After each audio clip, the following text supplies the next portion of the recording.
নিজের প্রাণ বাঁচাতে এবার সঞ্জয়ের কাছে প্রাণ ভিক্ষা চাইলো কুসুম। হ্যাঁ বন্ধুরা, ভিডিওতে লাইক দিয়ে দেখতে থাকুন। যে মুহূর্তে কিনা সঞ্জয় কুসুমকে ডেরার মধ্যে জিম্মি করে রাখে এবং সঞ্জয় যখন বলতে থাকে যে কুসুম রানী তুমি বরঞ্চ নিজেকে প্রস্তুত করো, কারণ কিছুক্ষণ বাদে তো তোমাকে অবশ্যই আমাকে মনোরঞ্জন করতে হবে এবং আমার খেয়াল রাখতে হবে, তাই না? তার জন্য নিজেকে প্রস্তুত করো। জানো তো তুমি যদি এরকম জেদ না করতে, এখান থেকে পালানোর বারবার করে চেষ্টা না করতে, তাহলে হয়তো তোমার হাত পা বেঁধে আমি তোমাকে এতটা কষ্টও দিতাম না, জানো তো।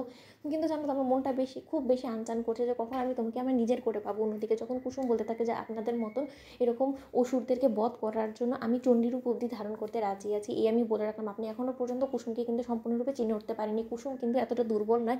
আর আমার মাথার উপরে যতক্ষণ পর্যন্ত দেবী মায়ের আশীর্বাদ আছে ততক্ষণ পর্যন্ত কেউ আমার কোনো ক্ষতি করতে পারবে না, আমি আপনাকে বলে রাখলাম। অন্যদিকে যখন সঞ্জয় সপাটে কুসুমকে চর মেরে বলে থাকে যে তোর এত বড় আস্পর্ধা, এত বিপদে পড়া সত্ত্বেও তুই এখনো পর্যন্ত তোর দেবী মার গুণগান গিয়ে যাচ্ছিস। তুই একবারও ভাবলি না যে আজকে আমার হাতে তোর মৃত্যু হবে এবং তোর মৃত্যু তো আজকে নিশ্চিত কোনো না কোনোভাবে, কিন্তু তোকে আগে আমি ভোগ করে নিই, তারপরে না তোকে আমি মেরে শেষ করে দেবো। তোকে মেরে আমি রীতিমতো গাঙে ভাসিয়ে দেবো, যাতে করে কিনা তোর লাশটুকু অবধি কেউ না পায়। তখন আমি দেখবো যে তোর ওই বুড়ো বাবা এবং গাঙ্গুলি পরিবারের গুণগান গাওয়ার জন্য কে থেকে যায় তোর অনুপস্থিতিতে। অন্যদিকে যখন কুসুম বলতে থাকে যে না, আমাকে যে করেই হোক না কেন এখান থেকে বের হতেই হবে, আমাকে কোনো না কোনোভাবে এই লোকটাকে চকমা দিয়ে এখান থেকে বেরোর একটা ব্যবস্থা করতে হবে, কিন্তু আমি কী করবো ঈশ্বর, তুমি আমাকে কোনো একটা পথ দেখো। এদিকে তো আমার হাত পা অবধি এই লোকটা বেঁধে রেখেছে। অন্যদিকে যখন অবশেষে কুসুম বুদ্ধি খাটিয়ে বলতে থাকে যে না, আমাকে যে করে হোক না কেন আমাকে এই বিপদ কাটাতেই হবে এবং আমি সর্বপ্রথম আমার দেবী মাকে মনে করে আমার কিছু একটা তো করতেই হবে। অন্যদিকে যখন অবশেষে সঞ্জয় সেখান থেকে বের হয়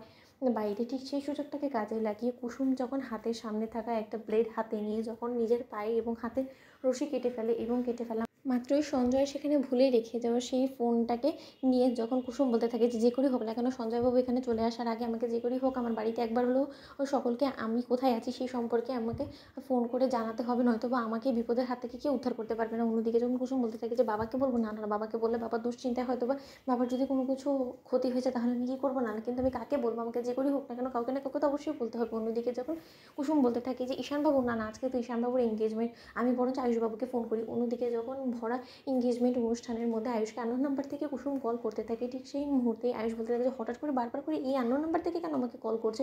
অন্যদিকে বারবার ফোন কেটে দেওয়া সত্ত্বেও যখন অবশেষে লাস্টবার কল করা মাত্রই যখন আয়ুষ কুসুমের ফোনটা রিসিভ করে এবং করা মাত্রই যখন বলতে থাকে যে আপনি কে বলুন তো, বারবার করে ফোন করছেন কেন। অন্যদিকে কুসুম ঘাবড়ানো আওয়াজে বলতে থাকে যে আয়ুষবাবু আমি কুসুম, আপনি চিনতে পারছেন আমি কুসুম, আমি অনেক বড় বিপদে পড়ে গিয়েছি। আমাকে ওই সঞ্জয় নামক ওই বদমাইশ লোকটা কুলদেবীর মন্দিরে নিয়ে যাওয়ার নাম করে কোথাও একটা কাছে ধারে আমাকে একটা ডেরার মধ্যে এনে জিম্মি করে রেখে দিয়েছে, ও আমার সর্বনাশ করে ফেলবে। আয়ুষবাবু যত শীঘ্র সম্ভব আপনি প্লিজ আমাকে বাঁচান। অন্যদিকে এই কথা বলা মাত্রই যখন হঠাৎ করে সঞ্জয়ের আসার আলাপ পেয়ে যায় কুসুম তখনই ফোন রেখে দেয়। তো বন্ধুরা লাইক এন্ড শেয়ার করে সাবস্ক্রাইব করতে ভুলো না।